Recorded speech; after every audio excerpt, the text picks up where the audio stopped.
because now we have our rumah kita, where we can get the volunteers to stay and help us with the garden, plus teaching English to the kids. And our dapur kita before this, we have our cooking class every Friday 9 to 10, and then the children have now, they can cook at home. The parents say they can cook nasi goreng, they can, a few of them, the parents say good feedback. Okay, thank you. Thank you.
Testing 1, 2, 3.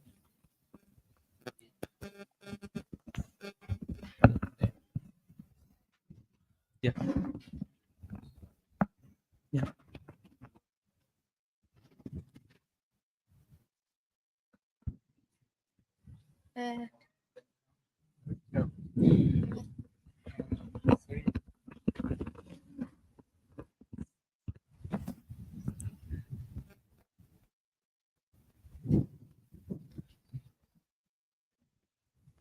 Hello.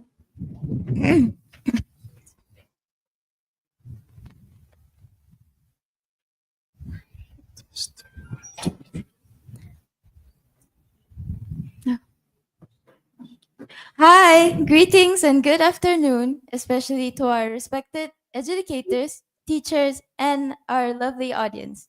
Proudly representing SM Science Kuching Utara, my name is Irene Alma. I'm Abdullah Fakeh. We're together here with Devona Ryan and Muhammad Hafi Daniel, alongside our teacher in charge, Miss Nur Aini Durahim, and we are honored to be here today to share with you our findings related to Sub-Team 6, that is connecting communities through transport and sustainable ecotourism in Sarawak.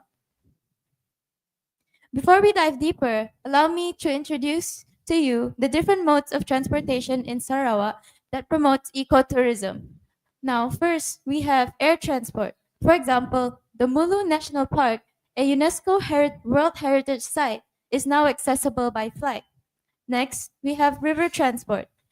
Long boats to longhouses are long boats are used to travel to remote longhouses through the Rajang and Baram rivers, and you can also go to the Bako National Park by river. And finally, of course, we have road transport.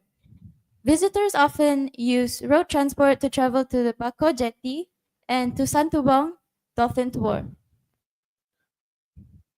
All right, so currently Sarawak is upgrading its transportation system through the Kuching Urban Transportation System, or mainly known as SCUTS. And let me tell you guys something. This SCUTS project includes a 69.9 kilometers hydrogen-powered autonomous rapid transit network with its phase one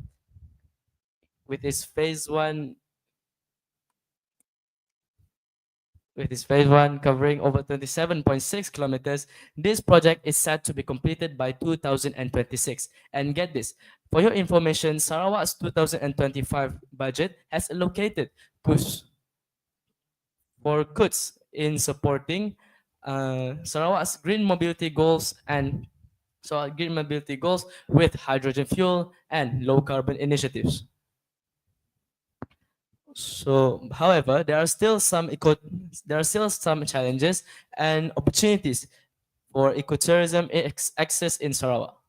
The challenges are limited infrastructure in rural and interior regions, lack of integrated transport systems, and environmental strain from unregulated access. Now, these factors make it difficult to maintain a consistent flow of tourists. So, with these challenges in hand, Sarawak sees them as an opportunity to develop green transport corridors, for example, by investing in ecotourism transport such as electric boats and hybrid buses. Next, boosting rural economies. For example, the Ana Rais Longhouse offers jungle treks and homestays to visitors. And finally, promoting Sarawak as a model for sustainable tourism because of its rich biodiversity and indigenous heritage. Moving on to our research focus. So our research focuses on how the development of transportation in Sarawak contribute to building sustainable cities and communities. First, in our research, we have observed how improved connectivity and access play a role in the development of transportation in Sarawak. Now, with the multi-lane Pan-Borneo Highway, travel time is reduced, safer, and smoother. The Pan-Borneo Highway links urban and rural areas such as from Kuching and Miri to Barrio and Batang-ay. And finally, improved connectivity and access result in a boost in access and service, meaning rural areas now also get better access thanks to improved transport. Other than improved connectivity and access, the transportation development in Sarawak also support SDG 11 by making travel safer with better lighting signage and guardrails, resilient by making them able to handle floods, inclusive by connecting rural and urban areas, and lastly, sustainable by using green options such as hydrogen buses. And other than that, it also have been shown that the transportation development in Sarawak have leave a huge positive impact towards the community and the environment. For instance, it helps to promote green transport by using clean hydrogen buses and ART to raise awareness, to raise awareness uh, and reduces pollution. And other than that, it also helps to improve the quality of life by making travel faster, safer, and easier for everyone.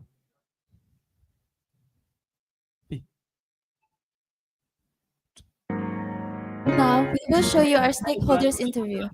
Today, me and my friends are here at the main tourist attraction of Sarawak, which is Kuching Waterfront. So today, we're going to ask them a few questions regarding the development of transportation in Sarawak. Memilih untuk membawa bas ni, dia ada macam pengalaman kita mengangkut orang awam untuk kesenangan orang awam, macam kita bawa pelancong, bawa orang lokal sini. Jadi untuk kesenangan semua orang penumpang lah, passenger semua. Belum tahu. Memang sesuai untuk awam. Memang sesuai. Semua untuk pengangkutan memang sesuai. Sebab dia boleh memuaskan penumpang-penumpang, dia pusing seluruh Kuching ini. Sudah semestinya akan menaikkan pelancongan di negeri Sarawak. Because kalau kita lihat dari segi laluan daripada Bako sehinggalah ke Samarahan, ke Damai, kawasan ini adalah antara tempat-tempat yang dilawati oleh turis ataupun pelancong yang datang ke negeri Sarawak. Penerimaan oleh pihak komuniti ataupun pihak penduduk setempat hanya akan dilihat apabila sistem ini berjalan nanti. Dan kalau kita lihat sekarang ini, kawasan-kawasan yang di cover ataupun yang ditutupi oleh jajaran ART ini, ia merupakan kawasan yang agak banyak penduduk, dan saya rasa ia akan memberi kesan dan impak yang baik kepada ekonomi setempat dan juga akan digunakan. Now that was our stakeholders interview. Now we will move on to the transport overview in Sarawak. As you can see here, the number of registered vehicles and motorcycles was already high back in 2018. And by 2025, we can safely assume that this number has only gone up. Now, this increase may seem normal, and and everyone needs to get around after all. However, it comes with serious side effects such as pollution, traffic congestion, and sadly, a higher risk of fatal road accidents. And that is exactly why Sarawak is implementing and introducing the autonomous rapid transit system. Enough with the transport, and let us have a look at the tourism overview. So as you guys can see, Sarawak has recorded over 4 million visitor arrivals, surpassing its target by 20%. And other than that, Sarawak's tourism revenue on January 2025, however, has exceeded over 1 billion ringgit, making a significant economic contribution from the tourism sector. Up next, we've decided to base our key findings on the upcoming ART system. The ART system is designed to reduce traffic congestion and as it provides an efficient and reliable alternative to private cars. And the ART vehicle is fully electric and emits zero carbon, which is great for the environment, and it makes roads safer for both passengers and pedestrians. Although it brings a lot of benefits, inclusive planning and local voices are still very much needed to ensure that this development fulfill the SDG 11 aspect of inclusiveness. For example, inclusive planning fosters cultural respect and sustainability as it involves all local communities in deciding where LRT routes and stations should be placed. Okey, sorry. Sila berikan kata-kata terakhir anda. That's all from us. Thank you.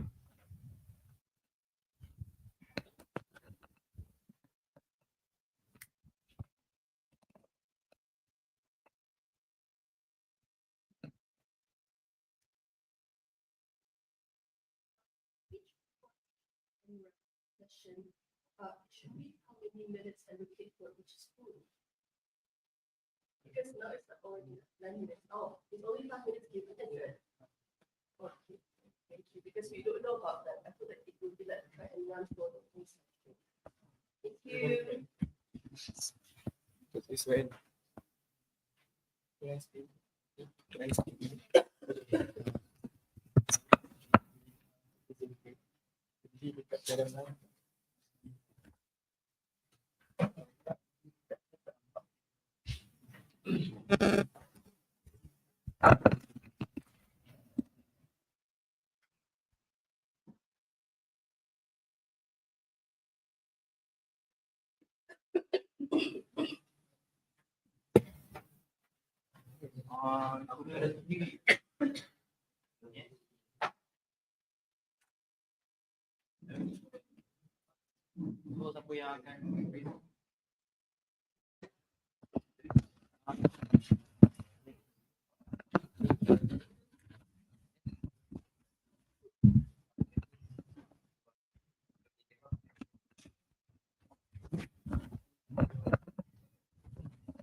Test, test.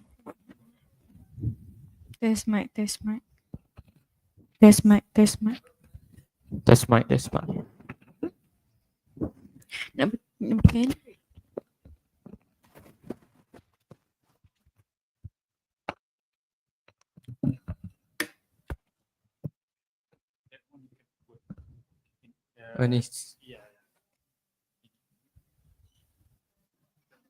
Test mic. Test mic. Test mic. Bismillahirrahmanirrahim. Assalamualaikum warahmatullahi wabarakatuh. And a very good morning. I bid to all the respected judges, esteemed teachers, accurate timekeepers, and all members present on this floor. We are the representatives from Sekolah Menengah Sains Pokok Sena, and the research that has been conducted is titled Bad Taste of Waste, Recycling Cooking Oil from Riverbank Injuries in Preserving Sungai Kedah. Under the Sustainable Development Goal, SDG 11, Sustainable Cities and Communities. My name is Irina Shafiqah. And my name is Akif Ansha as the presenter. We are delighted to meet you. Before we start, allow me to introduce our present members. Over here, we have Kuputra Iqbal Hakim, and over here we have Nur Afifah Zahira, and not to forget our teacher advisor, Sir Muhammad Afif. To start off, let me define ecotourism. So, ecotourism is defined as the responsible travel to natural areas that conserve the environment and improves the well-being of local people and involves interpretation and education. So, moving on to our main topic, let me introduce you to Sungai Kedah. So, Sungai Kedah is a major river in Kedah, flowing through Alasta and through the Straits of Malacca. Sungai Kedah also plays a major part in this country because it gives the Kedah its nickname Rice Bowl of Malaysia, and this demonstrates Kedah being one of the most important supplier of rice in Malaysia. But now, it faces serious pollution problems when there are irresponsible restaurant owners that build their restaurant near the river bank, but they manage the used cooking oil in a very terrible way by dumping the cooking oil into the river instead of dumping the cooking oil to appropriate company.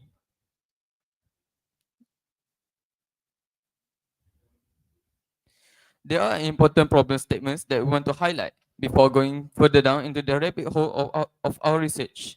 The problem statement is responsible pollution of used cooking oil disposal toward the quality of Sungai Kedah. With the problem stated, now is the appropriate time for me to inform our research objective. First and foremost, this research aims to calculate people's perceptions toward riverbank foods eateries as tourist destination.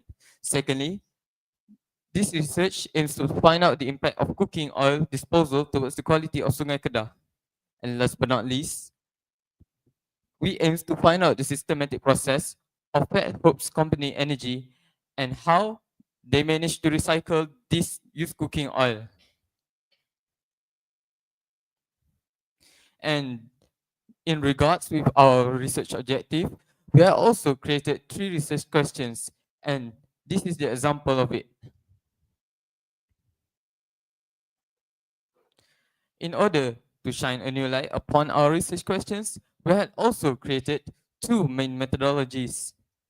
For the first one, we had used a quantitative method where we conduct a survey to about 50 Sina students to find out their perceptions on rivers as tourist destination.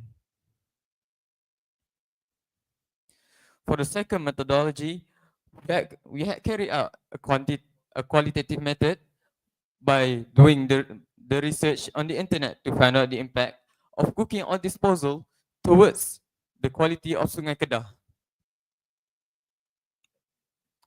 Other than internet surfing, we also had an organized interview with Fat Hope's depot manager in the northern zone to find out how the company operates to solve the issues of pollution, especially the one involving used cooking oil.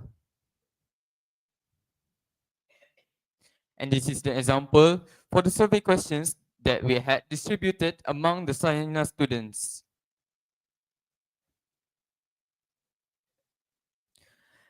Ladies and gentlemen, I would now like to explain each of the data analysis that we had gathered throughout our research.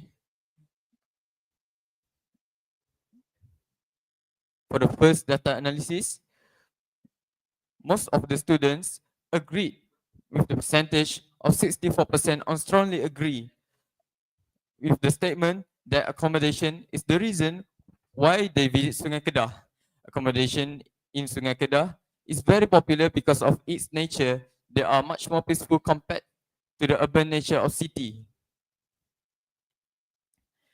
And for the second question, it yields the same result as the first questions, being that majority of the students agreed that tourist attractions such as camping site is the reason why this river is very popular. And for the third questions, these charts use the most result out of all the 3 questions, with that being 64.7% compared to the previous 62% and the previous 64%. And majority of the students agreed that good food is the reason why they chose Sungai Kedah. With that being said, we can conclude that food is the main reason why Sungai Kedah is very popular. Now, I would like to explain the impacts of oil spills towards Sungai Kedah.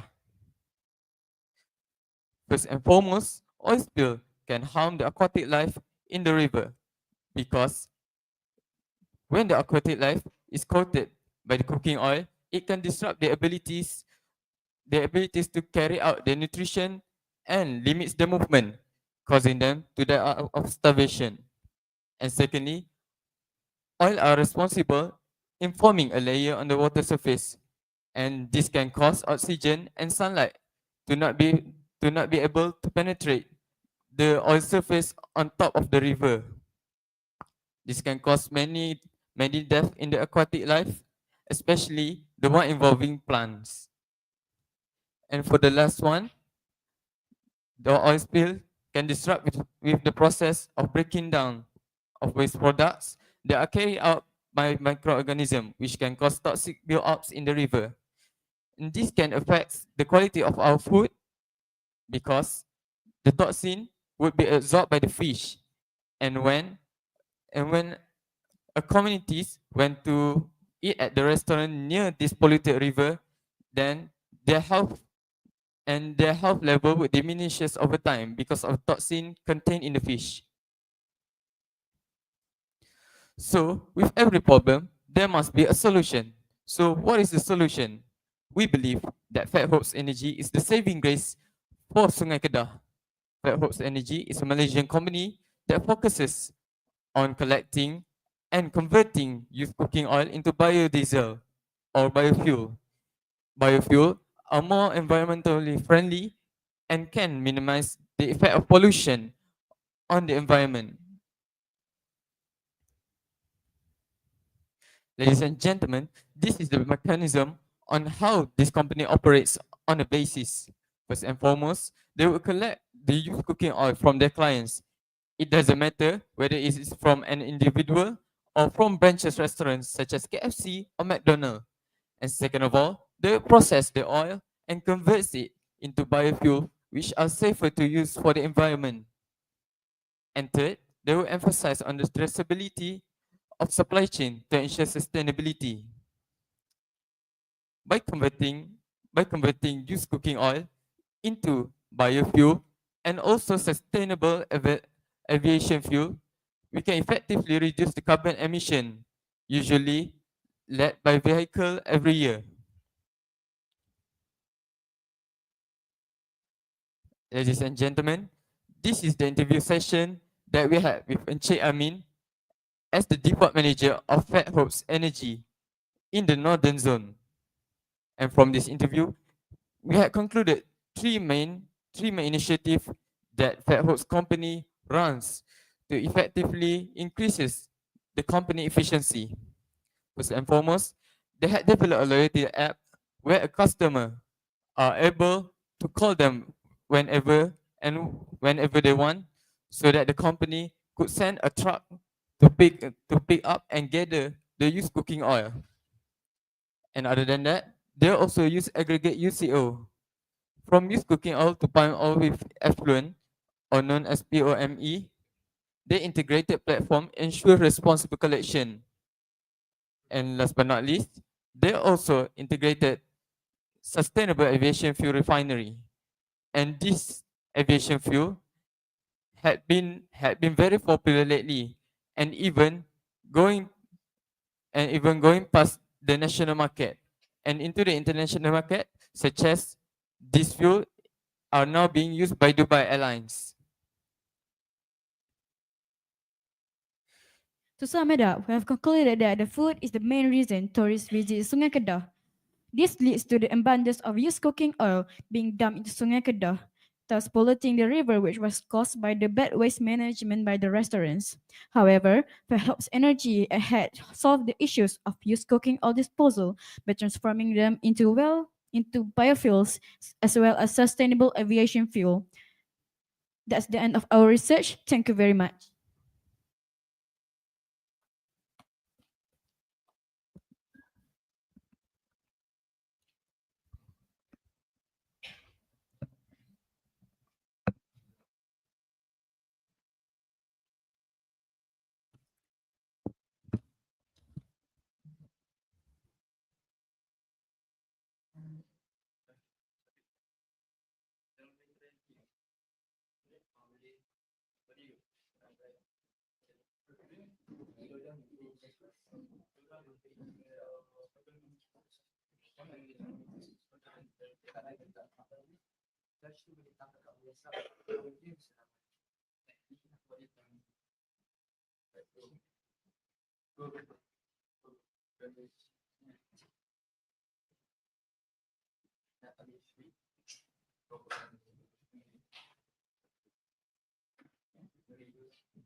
Nak sign up ke? Smooth lah suara dah. Crisp.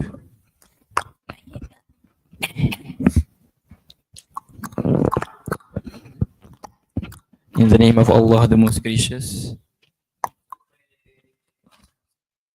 Subhanallah. Bismillah, bismillah. Bismillah, bismillah. Testing 1, 2, 3. Subhanallah. Subhanallah, subhanallah. Oh, zikir guys. Oh, baru platinum kan? Oh, amin, amin ya rabbal alamin. Aku tak nak tiup. Tiup. Kalau tiup lagi roasted tu. Okay. Dia macam cakap, aku rasa like dia punya angin tolak ke depan mic ke. Okay, okay. Faham Test. tak? Testing, testing 1, 2, 3. Okay.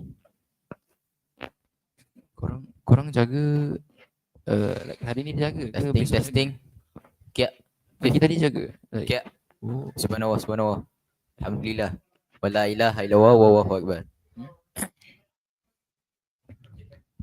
Oh. Bismillahirrahmanirrahim. Cakap.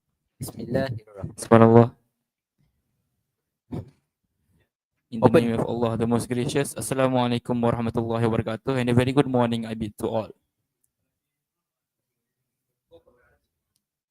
Kuatkan suara.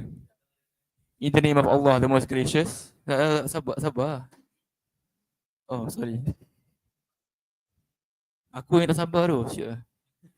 Bismillahirrahmanirrahim. Ya, aku ni ya. Aku sebenarnya baran tu. Syuk.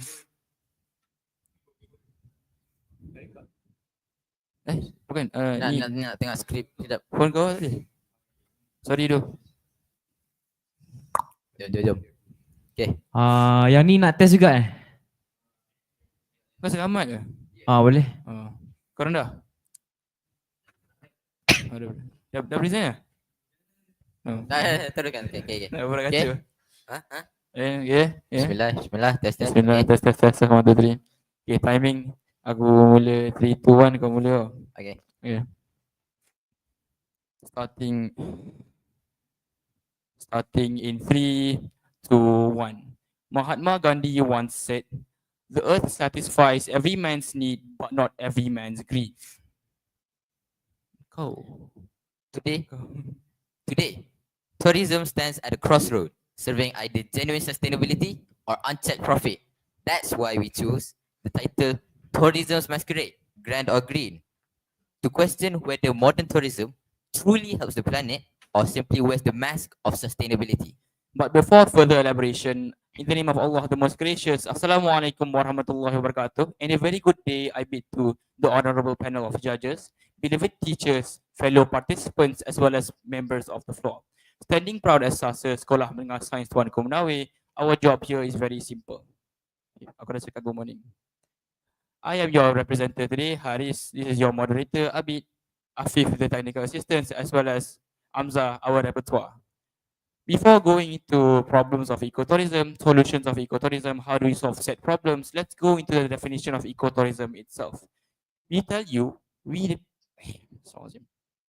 first and foremost panel, we tell you we define ecotourism as responsible travel to natural areas that one conserves the environment, two sustains the well-being of local people, and three involves interpretation and education. We tell you panel that ecotourism simply exists for two things. First is to protect the environment, and second is to benefit the local people. We tell you the problem arises when these goals of ecotourism are not followed. It can do the exact opposite. It can harm communities, it can harm nature. Now, panel, we tell you that we have found 3 serious issues that are stopping ecotourism from truly achieving,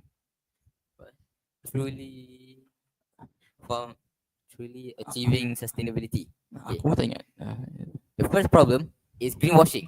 Greenwashing refers to the deceptive practice of falsely marketing products, services, or policies as environmental friendly. Moving on, we have over-tourism in fragile ecosystems, where it occurs when the number of tourists exceed the carrying capacity of certain destinations, such especially in ecologically and culturally sensitive areas. Last but not least, we have commodification of culture, where specifically it refers to the process of turning cultural expressions into commodities that can be consumed, marketed, and sold, especially to tourists. Now, panel, in a nutshell, these 3 problems, greenwashing, over-tourism, and commodification of culture, all degrade the ecosystem and exploit local communities. But what's even worse is that not many people know or even care about these problems. That's why we conducted research on these topics. Talking about research, let's get into research background. First and foremost panel, we tell you that we did our research based on real case studies, government articles, expert articles, and global reports. We tell you that we not only focused on the problems that we told you just now, but we also focused on SDG 11, which focuses on making safe, sustainable, and inclusive communities. Now, panel, our goals for this research were simple: to identify the underlying causes and factors towards ecotourism, to investigate how these issues impede progress towards cities achieving economic self-dependence, and last, most importantly, to provide you with evidence-based solutions that can further align ecotourism with urban sustainability goals. Going into research methodology panel, we tell you that we did qualitative methods, which means we basically focused on real life examples instead of just plain old numbers. We tell you that we took a multi-case study approach. We studied academic articles, government reports, and sustainability assessments. We tell you panel that topical research was also conducted to make analysis way more systematic, helping to assess sustainability problems one by one. These are some examples of scholarly articles that are from recognized and established websites that I believe panel even you can trust. Examples are from United Nations, Sustainable Travel International, the International Ecotourism Society, or also known as TICE, ecotourism.org, and much, much more. These are very trusted sources, panel. I believe even you can trust. Now, panel, let me tell you one cold hard fact. Research shows that approximately 6 out of 10 tourists are misled by greenwash activities. We need you to understand that that is up to 840 million people around the world believing that they are helping the planet when in reality they are doing the exact opposite. Enough with facts, panel. Let's actually get into the causes of the 3 problems we told you just now. First and foremost, panel, we tell you greenwashing happens for 3 reasons. When ecotourism is done with a lack of regulation and standards, weak certification systems, as well as profit-driven motives, we tell you greenwashing is a very real and problematic issue in status quo. Now, panel, we tell you that over-tourism occurs due to a few things such as poor visitor management, aggressive marketing of untouched destinations, and especially over-tourism happens during seasonal surges and peak demand, such as during the school holidays. Going into the third problem, the commodification of culture, we tell you this problem happens when 1, ecotourism is done under too much economic pressure, 2nd, under the external control of cultural narratives, and 3, when the increase in demand for quote-unquote authentic experiences. Enough with causes, let's talk about impacts. We told you how the problems are made due to causes, the definitions. Let's see what it actually does to society nowadays. We tell you first and foremost, panel, that greenwashing is really, really bad because it misleads tourists and it misleads decision makers. We tell you it is even worse because it diverts attention and resources from real sustainable practices, undermines transparency, as well as erodes public trust. What's even worse, sorry, what's even actually worse, we tell you that it directly violates SDG Target 11.3, which talks about inclusive and sustainable urbanization, as well as violates directly SDG Target 11.B, which talks about urban resilience strategies. Now, panel, let me remind you that over-tourism occurs when too many tourists go to a place that can't handle them. The result, it degrades delicate ecosystems, it strains local infrastructure, and it displaces local communities. We tell you that by threatening both cultural sites and the environment, over-tourism violates SDG Target 11.4, which promotes safeguarding cultural and natural heritage, as well as directly violating SDG Target 11.6, which talks about reducing the environmental impact of cities. Coming on to the third problem panel, the commodification of culture, what are its impacts? We tell you one culture is directly turned into entertainment for merely tourists. We tell you it loses all significant meaning. We tell you it empowers local communities, creates unequal economic systems, as well as loses its own cultural heritage. What's even worse is that it directly violates SDG Target 11.4, which talks about safeguarding cultural and natural heritage. Besides that, it also goes against SDG Target 11.A, which talks about the positive economic links between urban, peri-urban, and rural areas. Now, panel, I'm sure you're worried with all these problems and impacts that they have on our world, but don't you worry, because with all the research we have done, we have definitely found effective solutions that do work. First and foremost, to fight against greenwashing, tourism businesses should adopt verified sustainability certifications from those like GSTC and STP. These certifications ensure that these companies are actually doing what they claim to be doing, as well as upholding public trust. We tell you that when certifications from recognized bodies become obligatory, we tell you that the problem of greenwashing is inherently solved. Going on to the second problem panel, how do we solve the over-tourism in fragile ecosystems? We tell you directly, panel, that over-tourism solution is to implement visitor management strategies. Examples are visitor caps, timed entries, reservation systems, as well as the use of crowd detection technology. We tell you, panel, by implementing these four strategies, you can inherently solve the problem. My apologies. By telling panel, by implementing these four strategies, you can inherently avoid overwhelming popular destinations, exactly how Machu Picchu has done in their own country by employing timed entry systems in order to manage their visitor flow much more better. Now, panel, in order to counter commodification of culture, we tell you that cultural tourism should be community-led. What does that mean? That means that the people themselves should be the one to decide how they share their culture. This ensures they benefit fairly from it. And a great example of this is the Taoy people in Vietnam, who have revived their cultural practices in a respectful and modern way according to the status quo. Now, panel, these are three individual solutions that go directly to each three problems. But let me give you one solution that can go against all three problems, which we tell you that is community engagement. We tell you, panel, of course, change doesn't happen overnight, but it starts with awareness. That's why we suggest things like student campaigns, student excursions, eco campaigns, eco conventions, thank you, as well as public campaigns, all with the help of media, people and community, as well as education. We tell you, panel, everyone, especially the youth, just like us, can play a big role in making ecotourism much more better. Now, in conclusion, what can you get from the past 8-9 minutes we have been talking so far? We tell you, panel, in conclusion, ecotourism can be a very powerful tool, but only when it's done right. It must be done honest, community-led, and truly sustainable. In order to achieve SDG 11, you must stop falling for green labels, protect fragile places, as well as honor our local cultures. When managed the right way, ecotourism can truly help protect nature and benefit local communities. Thank you all so much for lending us your ears. Let us travel wisely, let us build better cities, and most importantly, let us protect the planet together. Sasar namamu teratas, takkan sasar hilang tahtanya. That's all from us. Thank you.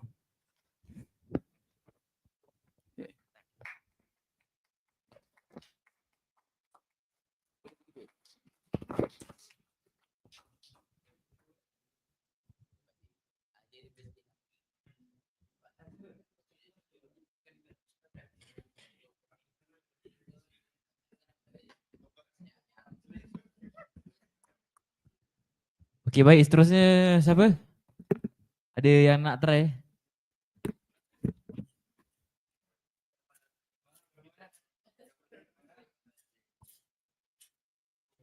Ada masa lagi setengah jam eh?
Asal korang tak datang tes tadi? Oh iya ke? Okay, tak apa, terus dulu situ. Ni. Tu sana tu. Ya ada mic. Ya betul. Tapi moderator, korang moderator kan? Cakap lah. Tu cari mana sekolah. Ni, pakai ni.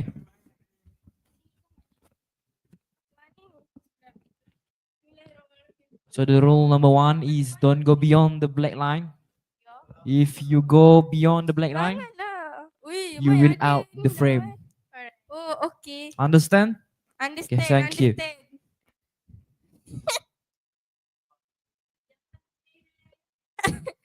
Nampak kita, janganlah. 1, 2, test, Korang test, one, two, test, test, test, introvert ni, janganlah. test, 1, 2, one, two, test, test. Cubaan suara 1, 2, 3.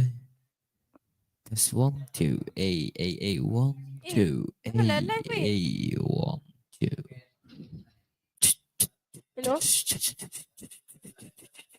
1, 2, test, test, test. Oh, Aiman. Cubaan suara 1, 2, 3. Cubaan tengok suara yang Aiman 1, bunyi. 2, 3. Cubaan suara 1, 2, 3. Cubaan weh, suara ada 1, 2, kita 3. weh. Cubaan Ada suara kita kat 1, situ. 2, 3. Test, test, 1, 2. Jangan live tu, Tolong janganlah live test, weh. test, test, test. Majulah. Kau live Masya? Live. Janganlah. Tak ada pun. Tak ada siapa Cepatlah tengok. buka mana-mana ni. Buka ni. Seratas. Buka. Test 1, Seratas. 2, 1, 2, Seratas. 1, 2. Buka. 1, 2, Seratas. 1, 2. Okay, test. This is Seratas. good for the sound. Tengoklah studio lain. Studio 2 tak ada. Seratas. Ni ambil ni je, Pasir Putih Sepapu. Ni ambil Indon, Indon, Indon. Tak nak. SMA Indo Global. Tak Ambil nak lah kau. Tak nak. Sudah problem ai. Ish. Hello. Seratas. Terima kasih. Orang ni nak kena present ni. Cepatlah. Okay. We are SSP pula. Aduh. Assalamualaikum. Warahmatullahi.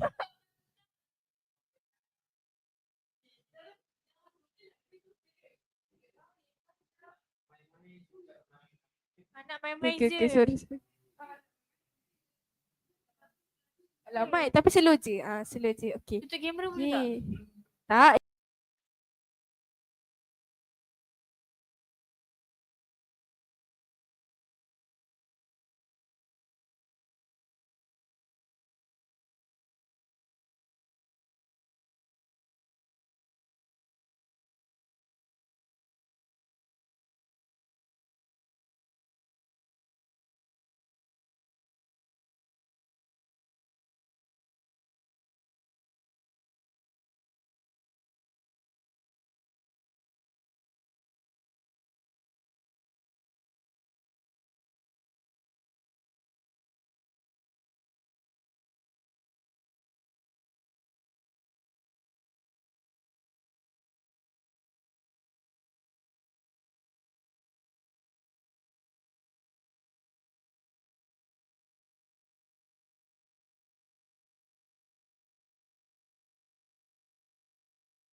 Mai, janganlah.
we would like to thank Datai Pledge for helping us to realize our dream. Actually, we started with like zero, and now we have gone so far, it's like beyond our wildest imagination, because now we have our rumah kita, where we can get the volunteers to stay and help us with the garden, plus teaching English to the kids. And our dapur kita before this, we have our cooking class every Friday 9 to 10, and then the children have now, they can cook at home. The parents say they can cook nasi goreng, they can, a few of them, the parents say good feedback.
Boleh.